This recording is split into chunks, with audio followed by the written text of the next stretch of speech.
Hi everybody, welcome back to Rose and Jones. I'm Lizzie and I am talking today about my four most important fragrances in my collection. This is completely impromptu, totally impulsive. I haven't got anything prepared. I literally just watched a video by Benjamin at Sensitel Fragrance talk about his four most important fragrances. It's a tag video, though I haven't actually been tagged, so I'm kind of breaking the rules a little bit. But I just suddenly felt, yeah, I fancy doing that. I fancy talking about my four most important fragrances. They're not necessarily my four favourite fragrances. I'm not sure if that's a rule or if that's part of the the style of the video, but they are the most important ones. Two of them are two of my favourite ones, but they're not all. They're just very important fragrances that have shaped my fragrance journey. Do love a good tag video. I love watching them. And I started my own little one, obviously, on my last video as a tag, and I'm so happy to see 3 for 3 videos starting to emerge on YouTube with people that I've never heard of doing the videos, and it's lovely because obviously it's like a bit like a family tree in that, it starts to grow.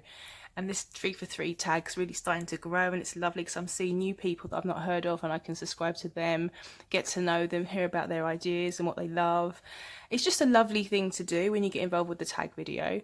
So anyone that's seen my 3 for 3 and wants to do it, and I not necessarily tagged you, but just do it because it's lovely to get to know you through a tag, because it's nice to have a style of video that is sort of familiar and it's got that uniformity, but it's a new person talking about their video, about their ideas for their fragrances and their favourite notes. And yeah, it's lovely to watch. So thank you everyone that's done it. I'm so happy. As you may see, there is a completely different view in front of the camera. If I'm honest, I'm just tired. I'm in my bedroom. I could not be bothered to go into the kitchen where I normally film. And all my fragrances are actually in a cabinet sitting next to me. So I just figured I'm going to sit in my bedroom and just chill out and do my video here. Like I say, I haven't prepared anything. I haven't written anything about notes or anything like that. But the idea of this video obviously is about the 4 most important fragrances in the collection. So with that in mind, I'm picking fragrances that I've got experience with, they mean something to me, and I'm hoping that I won't need anything that's, that I've written down, because it should all be there, you know what I mean? So why don't we just get stuck into this. My first fragrance that is important in my collection is one that I started wearing, I think it was my late teens, and I carried on wearing into my mid-30s, okay? So ignore my nails as well. My nails are just, ugh, I need to either get rid of the nail varnish or add some more or something. But like I say, impromptu video, nothing prepared. Ignore the nails. So this is Ghost by Ghost. So Ghost is a designer fragrance. I think Ghost, the brand, designed cloves, really beautiful cloves as well. Roughly the same sort of time, I think, that Terry Mugler, Angel and Alien got popular, or probably came out as well. And while other people were wearing those fragrances, I was wearing Ghost. And I don't think it stood the test of time in the same way that the other fragrances have. They still get sold. This fragrance still gets sold. I always see it in boots. I always see it on counters. So it's obviously, there's still a following for this fragrance. I actually don't wear this fragrance anymore, if I'm completely honest. Doesn't mean that I don't love it, but sometimes whenever you've worn a fragrance for so long and then you move on, when you go back to it, all it is then a memory. It's something that, it reminds you of the times you wore it, and it's such a strong memory that it's that's all it represents for me. It's like it's done its job. It's still beautiful. It's still an absolutely beautiful scent. It's the scent that got me, I think, into rose fragrances. I'd always loved rose, but this was my first kind of rose related fragrance, and it was always one that nothing else was as good as this one. I smelled so many fragrances and I always went back to Ghost. It was my signature scent. Everybody that smelled Ghost said that they smelt me. It was just one that Lizzie wore, and it's Lizzie's fragrance, and it was quite nice because I felt like it was my kind of scent, it was my fragrance. I think I've been through about 6 bottles of Ghost, probably more, because I was never into fragrances, and if I find one I love, that's it. That's my one. That's the one I'll wear all the time, day or night, whatever time of the year. It didn't matter to me.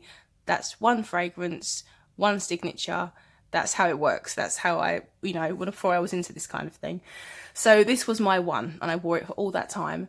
And yeah, so obviously I got through a lot of bottles because it was the only fragrance I wore, and I've still got this remaining. This is all I've got remaining. This is a 50ml. It's going a bit green. which, you know, I think that's quite normal with old fragrances. I occasionally take it out and sniff it just for reference, you know, just for memories. But I don't think I'll probably wear this just because, like I say, I've got so many now anyway.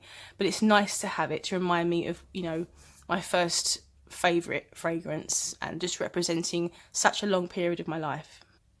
Oh, I did have one flanker from this fragrance. It's the one that's like a purple moon. So it's the one called, whoops, I think it's called Midnight Ghost, something, or Deep Night, maybe Deep Night. Beautiful purple moon-shaped bottle. And the fragrance was, again, a rose heavy, but not strong. It was just sweet, but a bit deeper. I actually can't remember. I know it was lovely though. It was my nighttime scent. That's after quite a while of me finally thinking, you know, maybe I needed something a bit different. I ventured out as far as getting another ghost. So I haven't got any more of that one. I think I gave it to my niece. But anyway, yeah. So this is my first fragrance and it is Ghost by Ghost. So my next fragrance I consider a very important one in my collection is Stella. I'm sorry I keep talking about this fragrance. It's in so many of my videos, but I just love it so much. This is Stella. So I decided obviously that I love rose, and I took it up a whole nother level and evolved my rose nose. And Stella is where I landed. And I've started wearing this, I think, possibly my early 30s. And I fell in love with it. This represents my kind of first luxury, expensive, I don't know, bougie fragrance. I mean, is it that to other people? I don't know. Stella to me now is just my classic, but when I first started wearing it, it was something really, really special, and it was something I only wore to events, family events, weddings, anything like that. I saved it for something really special because it was expensive. I think this is possibly my third bottle of Stella. I don't know, it could be the second, but I'm pretty sure it's my third bottle. I had a 50ml. This is a big one. This is 100ml, I think. I think I started off with a 50ml, and I got another, and I got 100ml, and this is my second 100ml, I think. So this obviously is a bigger rose than this one. Every time I describe Stella, I smell it again and think it's something different. Every time I describe it, it feels like it's different, or I haven't covered something, or there's just something more about it that I want to talk about, because it seems to sit in so many categories. Like smelling it now, it smells really clean. I've never described it as clean before, but it is. It's because there's so much going on with it, and it's quite complex, and it's just so beautiful.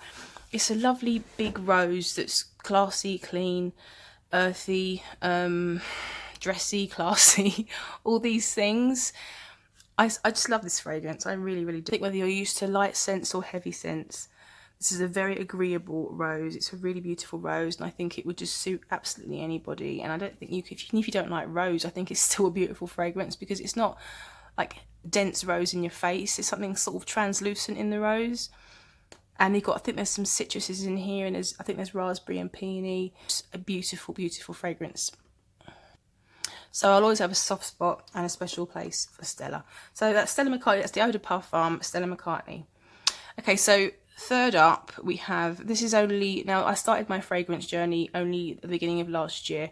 So there's quite a big gap between these two fragrances and the next one. And it's not actually a rose fragrance. This next fragrance I'm going to share with you is my first step into, I won't say niche, but it's going in that direction. I heard a beauty reviewer, I can't remember her name. She's one of the, I don't watch that many makeup reviewers anymore. I used to, but there's one that I always watched, and she's just a fantastic reviewer, and she's classy, and she's just, you know, really engaging. And she was talking about things she wants for Christmas, and she started talking about this fragrance. And I thought, oh my God, that sounds heaven. That sounds amazing. I've never smelled anything that sounds like that. And so I was on the hunt for it, and I just had to have it. So I ended up getting a sample, which at the time I thought, my God, how can you spend £10 on a 3ml sample? That is insane. Of course, now I realise that's pretty normal, but this is Tom Ford Lost Cherry. Okay, so I never even thought about getting a cherry scent. I just, all as far as I was concerned, is that I love rose, and that's about it. You know, doors shut, rose forever. And I heard this beauty reviewer talking about Lost Cherry. I didn't even know anything about Tom Ford, if I'm honest with you. And the way she described this fragrance, and about how it was this juicy cherry with all these notes, and she made it sound completely amazing. So Lost Cherry actually was the first Tom Ford fragrance I'd ever heard of and ever seen. And so obviously I've missed a lot at that point, but I completely fell in love with the bottle because I love the shape of chess pieces for a start. And I saw this as this completely amazing, unique shaped bottle that looked like a chess piece. And the more I kept finding more information on this fragrance, the more I was just like, oh my God, I just love this. I have to try it. The sound of the juicy cherries, this beautiful bottle. I found out the price and then had a heart attack. I thought, how can a fragrance be this expensive? It's insane. When I first smelt this fragrance, it wasn't, I think I built up so much in my mind that it wasn't quite the amazing cherry scent that I thought it was going to be. It was still beautiful, but you know, you picture up something in your mind for so long, you can get disappointed. And this definitely pulls almond on my skin. I don't get much cherry. You do sort of in the beginning, but this to me is more of an almond with cherry as opposed to cherries with almond. And so my sample, I used my sample really fast when I had it, and I still loved the fragrance. And to me, it was still this completely different thing from what I was used to. And I was ready to get something new and different. And eventually I found a seller on eBay that was selling this fragrance for a really good price, and I got it. And I remember getting this fragrance and looking at the bottle in my hands and thinking, I'm dreaming, this can't be real. This is like, I've got this fragrance in my collection. This is so exciting. Like, what shall I do? This is just amazing. And I'm a sucker for packaging as much as anything. And it was just the fact that this beautiful bottle was in my little collection of fragrances that I had.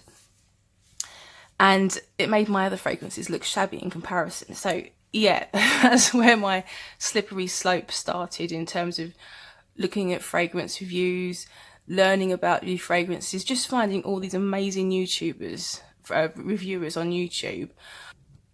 So although this isn't my favourite fragrance, I do have a massive love for it. And it is a beautiful cherry fragrance, there's no question. Like I said, it does pull more almond on me. In the opening, it's a sort of boozy cherry. This is actually beautiful when it's layered with Fève Delicious from the Maison Dior line. It's beautiful layered with that.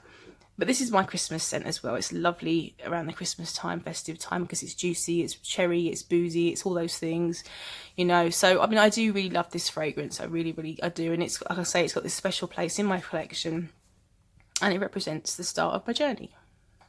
So my last fragrance pick that completes the 4 most important fragrances in my collection is one that really started everything. So this is the one that I decided to start a YouTube video for. This is Confessions of a Garden Gnome. I first found out about this when I saw a video by Amy Loves Perfume, and she, as you may have seen her videos, if you haven't, please get over there quickly and check her out. She's absolutely phenomenal. She has got such a passion for fragrance, for vintage fragrance, for all sorts. She's a real enthusiast, and her collection is just unmatched. It really is. She was talking about a fragrance brand called Fortin Manley from Australia. She's lives in Australia, I believe, and it's an Australian company, and they have a beautiful line of fragrances. And she talks about this one along with many others, and the name Confessions of a Garden Gnome just completely got me. I thought, what the hell is this all about? And I got a sample, and it all happened. It all just went off from there. Tobacco, Lily of the Valley, Lily, ambergris. I can't remember all the notes. Like I said, I'm not prepared at all here. I'm going to list all the notes, by the way. It's redundant to say that at this point because I'm already doing it.